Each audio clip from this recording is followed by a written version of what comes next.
Hey everyone, it's Mr. Barbier here with another video. So today's topic is adding whole numbers and decimals. All right.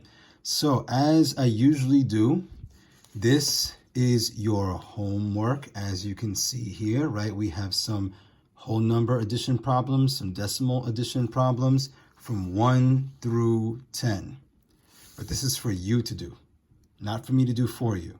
So guess what's going to happen? You're going to do this, but what we'll do in this video is we'll do some practice. All right. So let's get to it. Here's some practice problems. Okay. So I designed these practice problems to be similar to the ones in your homework. So let's do it. Now, notice I'm giving you two numbers here written horizontally, which means left to right. You can't solve it this way. You must rewrite it vertically, going up and down. First step for addition of whole numbers or decimals is to line up the numbers by place value. All right. So does it matter which number you put on top? It doesn't matter. However, I think it makes it easier, usually, in most cases, not in all cases, but in most cases, it's easier to put the larger number on top, especially when both numbers are whole numbers, right? This is a whole number, 6,738, and this is a whole number, 494. Neither one has a decimal point, okay? So let's take the larger number and put it on top. So stay with me, okay? Let me zoom in. Let's do this together. And remember, we learn math by doing, not by watching. So you should have your notebook out. You should have a pen or pencil in your hand, and you should be working with me right now. Okay, don't just watch me, work with me. Okay, you learn math by doing, not by watching. So let's go. We're going to write 6,738. Remember, we have our place value to consider in this problem. So 8 is in the what place? Someone tell me, I'm listening. Yes, I'm listening to you, even though I can't see you. I'm listening to you. What place is the 8 in, place value-wise? Okay, someone just said, Mr. Barbier, that's in the ones place, right? Yes, it's in the ones place. What about the 3? What place is that? Someone said tens place. That's correct. What about the 7? What place is that? Okay, thank you. The hundreds place. And then the 6 is in the what? Thousands place. Very good. So now I want to line up these 3 digits in the same place value, right? That where they belong, basically. I want to line these three digits, in the same place value. So the 4 is in the ones place. It goes in the ones column under the what? Someone just said the 8. Very good. The 9 goes under the 3. Very good. And the 4 goes under the 7. Remember, everything is lined up by place value. Ones, tens, hundreds, thousands. Let's draw our line there. And we are adding. Please put the operation symbol. It bothers me when students leave out the operation symbol. And now let's add. And folks, be careful. Make sure you are adding correctly. You don't make a mistake. All right. I recommend that students do their calculations twice to make sure that they didn't count incorrectly. It happens a lot in math, right? Sometimes you're counting and you count wrong, or sometimes you think you know the answer mentally and you don't. So be on the safe side and check your calculations always. So someone tell me right now, what's 8 plus 4? I'm listening. Okay, I just heard someone say 12, Mr. Barbier. Correct. So I drop the what and carry the what? Okay, I drop the ones place, which is the 2, and I carry the 1 in the tens column, which is here, right? Very good. Now, remember the tip I taught you? Whenever you see digits that add up to 10, add those digits first, right? So instead of going 1 plus 3, get the answer, and then add it to 9, look at these 3 digits, 9, 3, and the 1 that we carried over from the 2, from the 12. Which 2 digits, when I add them, gives me 10? Ah, someone just said 9 plus 1 is 10, Mr. Barbier. You're right. So since 9 plus 1 is 10, now take that 10 and add it to 3, and gives you what? 13. You see? You see how we did that? Adding digits that give you 10 first is better and quicker and easier because you can add 10 to any number mentally. Okay, that's the logic behind it. 9 plus 1 is 10. 10 plus 3 is 13. You could do that mentally. So always look for digits that give you 10 first. So 3 carry the 1, right? Now, in this column, we don't have any numbers that add up to 10, right? We have 1, 7, and 4. So do the next best thing. What two numbers add up to 11, for example, or to a number close to 10? Well, 7 plus 4 is 11, right? Now 11 plus 1 is 12. Very good. 2, carry the 1. And then 6 plus 1 is, okay, very good. Someone just said 7. And there's the answer, 7,232. Okay, very simple, very simple. Let's move on to a more challenging question. What's happening here? Now we have 37.9 plus 5.82, okay? What do we do? Well, again, let's decide which number we're going to put on top, all right? So which number is larger, 37.9 or 5.82? Okay, someone said, Mr. Barbie, I'm not sure. I mean, this one looks like it's bigger because it has a 5 in the front. This only has a 3 in the front. Okay, but look at these two values as if they are money. How much money would this be? If you were holding this much money in your pocket, you would have how much money? Okay, someone just said, Mr. Barbier, that's $5.82. Yes, that's right. How much money is this? Okay, someone just said, well, I know this is $37, but what is this? Is that 9 cents? What do you think? Somebody else, what do you think? Okay, someone just said, no, Mr. B, if it were 9 cents, it would be 37.09. But it's 37.9. So that can't be 9 cents, right? If it were money. As a matter of fact, the 9 is in the tenths place. So the tenths place represents what? 1 out of 10. So think of it that way. It's like, wait a minute, what's 1 out of 10, like money-wise? That would be 1/10, right? 1/10 of something. What's 1/10 of a dollar? That would be, oh, right. So that would be 90 cents, right? If it were money. 37.90 would be $37.90, right? 90 cents, not 9 cents. Anyway, this is bigger than this. So let's put this on top of this, all right? So we have 37.9. And now let me ask you a question. We have a decimal point this time, unlike the first problem. So we want to make sure our decimals are aligned.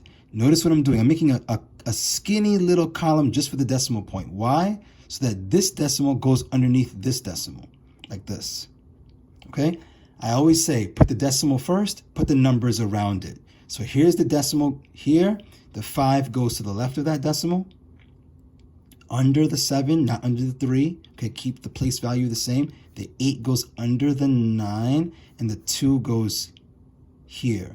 Now, I have empty spaces, right? I have an empty space above the 2, and I have an empty space in front of the 5.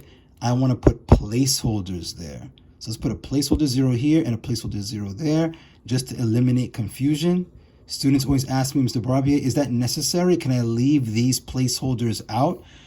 In addition, yes, you can. But when we do subtraction, there are times in which you can leave it out, and there are times where you must put the 0. So in my opinion, you know what? Just put the zeros. It fills up every slot. It makes it look neat. Put the placeholders, okay? Just for consistency's sake. Okay, so now let's add from right to left. So 0 plus 2 is 2, yes? Somebody tell me 9 plus 8. Okay, someone just said it's 17, right, Mr. Barbier? Yes, it is 17. Very good.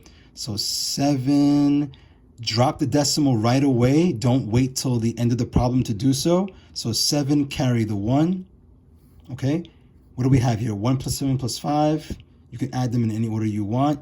Someone just said, okay, Mr. B, I'm going to do 7 plus 5, which is 12, plus 1, which is 13. Okay, very good. So 3, carry the 1, and then 1 plus 3 plus 0 is... okay, very good. 4.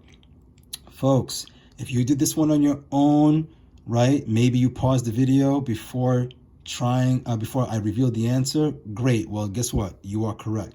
Now, speaking of pausing the video, ladies and gentlemen, let's up the ante. Okay? Let's look at this problem.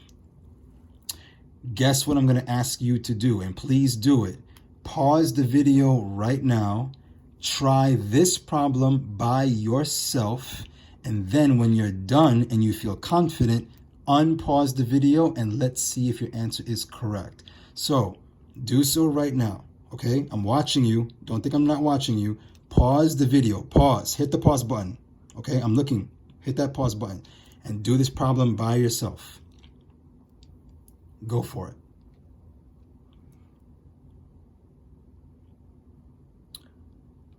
Okay. I'm going to assume you hit the pause button. You tried this problem. You're waiting to see if your answer is right. Let's see, okay? If you didn't hit that pause button, I'm going to come after you, all right? Come on, you know how we do it, right? At CUNY Prep, you must do math to learn math. Don't cheat yourself. Do it. Try, okay? We talk about trying. You must try. All right, here we go. Here's the problem, right? Now, you might say, Mr. Barbie, I don't know which number to put on top, which number to put on the bottom. Guess what? It's addition. It doesn't really matter. But it's best to put the numbers in order from highest to lowest. I think so. I think it just makes it easier. So which number is the highest number? Okay, someone just said, Mr. Barbier, it's 74.47. That's $74.47. You are correct. Let's put it. Now, I see a decimal point. Guess what? Let me make my skinny little column to line my decimals up. Good idea to do that, all right? Now, somebody said, Mr. B, you know what? Can we leave the 44 for later and just do this one now because it has a decimal point? Sure. All right, why not? Take the decimal, put it where it belongs, put the numbers around it. So the 7 goes here in the ones place. Remember, the ones is to the left of the decimal point. Then we have the 4 in the tens column, right? Ones, tens going to the left of the decimal. And now going to the right of the decimal, we have this number 7, which is in the tenths place. And we have this 4, which is in the hundreds place. Okay? Now, here's the question of the day. Where does the 44 go? Okay, I'm listening. Come on. I'm listening. Someone tell me. Okay, someone just said, Mr. B, the 44, I think, goes in the back here, 4. Someone tell me, is that right? Okay, wait a minute. Someone just said, no, Mr. B, that's not right. Because if you put the 44 back here, you're saying that it's a decimal number.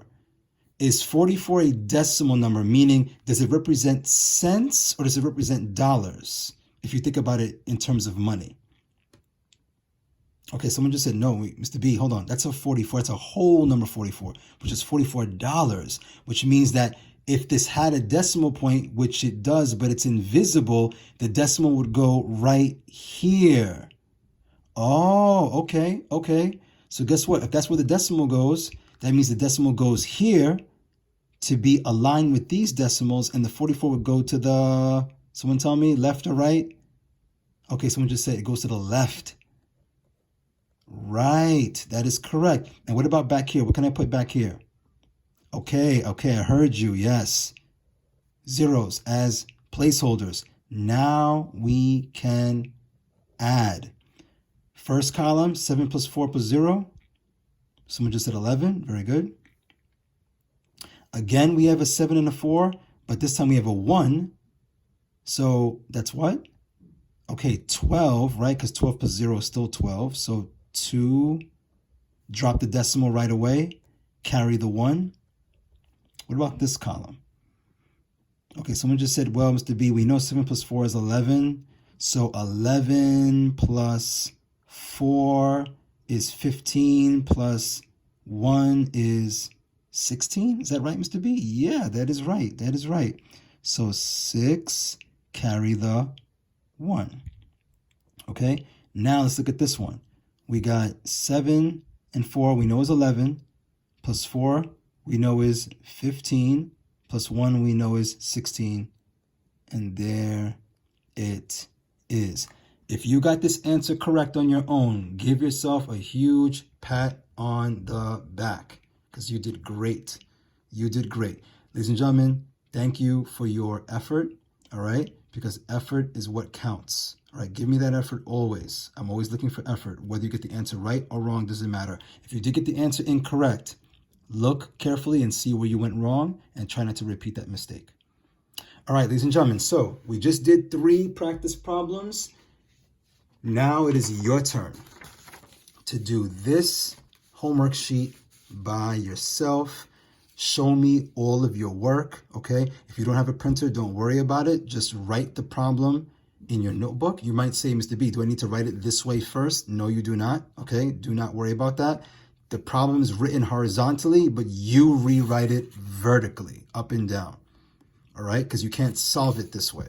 You can only solve it by writing it vertically, okay? Make sure you line up the digits by place value. If you have decimal points, line up the decimal points and put your placeholders. Okay, folks, so here it is, all right? Send me this sheet, right? Either if you print it, great, and if you don't, if you did it in your notebook, okay, if you did these 10 problems in your notebook, you're going to use the Google Classroom app, all right? And you're going to take a picture take a picture with your cell phone and then access Google Classroom using the app on your cell phone. Upload the photo from your cell phone onto Google Classroom for this assignment. All right, that's how you do it. It's the easiest way to do it. All right, have the Google Classroom app on your phone. It makes your life so much easier. It really does. Okay, send this to me. If you have any questions, you know how to reach me. You know my email address. You can also send me a private message. All right, get to it. I'm looking forward to seeing your work, and have a good night and a good few days. I'll see you next time for the next video. Take care.